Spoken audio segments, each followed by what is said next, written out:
এবারে বসিম ভাই সর্বোচ্চ একটি করতালি আশা করছি।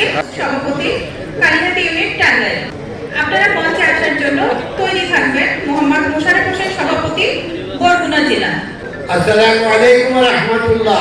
সম্মানিত সভাপতি, মঞ্চে উপস্থিত নেতৃবৃন্দ, অডিয়েন্সে আছে আমার সহযোদ্ধাবৃন্দ, সবাইকে আমার অন্তরের অন্তঃস্থল থেকে শ্রদ্ধা, অভিনন্দন ও সালাম জানিয়ে আজকে এই প্রতিষ্ঠাতার আত্মার মাগফিরাত কামনা করছি।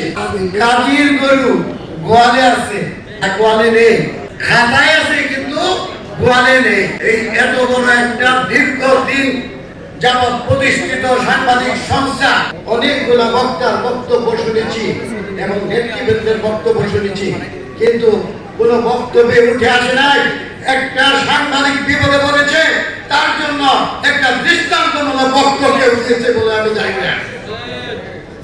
তবে এইটুকু বলা দরকার যে আমাদের যে উপস্থিতি, যে কোনো বিপদে আমরা যদি ঐক্য থাকি, যে কোনো মহৎকালে আমরা দাবি আদায় করতে পারবো ইনশাআল্লাহ। সম্মানিত নেতৃবৃন্দ ও সহযোদ্ধা, টাঙ্গাইল জেলা পত্রিকা 30 বছর যাবৎ বের হয় দৈনিক ইন্তেজার, যার সাব এডিটর আমি, জাতীয় দৈনিক আমার বার্তার জাতীয় প্রতিনিধি আমি।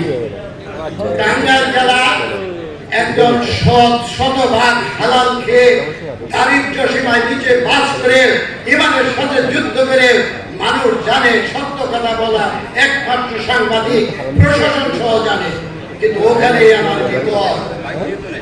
একদিন অসুস্থতার জন্য গিয়েছিলাম এক হাসপাতালে, আমার বাড়ি বাংলা হাসপাতালে। একজন বলছে সাংবাদিক দেখে গেল, আপনি তো অফিস করেন না। ওই দিনে আমার নামে মামলা হয়েছে, আর বান্ধবীর জামাই ছিল সার্কেল এসপি, আমাকে অ্যারেস্ট করে নিয়ে গেছে। সেই জন্য আজকে 5 বছর পরে আমি সেটা সত্যের রায় পেয়েছি, বেকসুর খালাস পেয়েছি। আমি সাংবাদিক সংস্থা সকলের কাছে একটা দাবি জানাচ্ছি, এই মামলার জন্য, মানহানি কেস করার জন্য এই সংগঠনের আমি একজন উপজেলা ইউনিটের সভাপতি হিসেবে আমি সবার কাছে দাবি করছি, আমি কেসের সমস্ত কাগজপত্র নিব এবং এই মানহানি কেস করার জন্য সর্বত সহযোগ চাচ্ছি।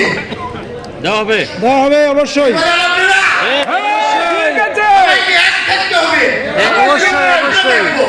ধন্যবাদ আপনাকে, চালিয়ে যান, প্রবলেম নাই। সংক্ষেপে বক্তব্য বলার কথা বলা হয়েছে। একটি রেল স্টেশনে এক ব্যক্তি গিয়েছে, গিয়ে দেখে তার ওয়েটিং রুমে মাকড়সাজা পরিষ্কার করেছে, সুবাসে করছে, তারপরে ট্রেনার্সে সুবাসের দিনে ট্রেনার্সে চলে গেছে। আমাদের দুনিয়া ঠিক এইরকমই, যখন আপনার ডাক করবে তখন সবকিছু বাড়ি গাড়ি সবকিছু ফেলে চলে যেতে হবে। আপনি কি করে গেলেন, সত্যের জন্য কি করলেন, এটা সবারই জন্য কাম্য হোক যে আমরা সত্যের।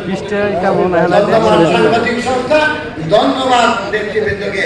আসসালামু আলাইকুম ওয়া রাহমাতুল্লাহ। মোশাররফ হোসেন, সভাপতি। ঠিক আছে।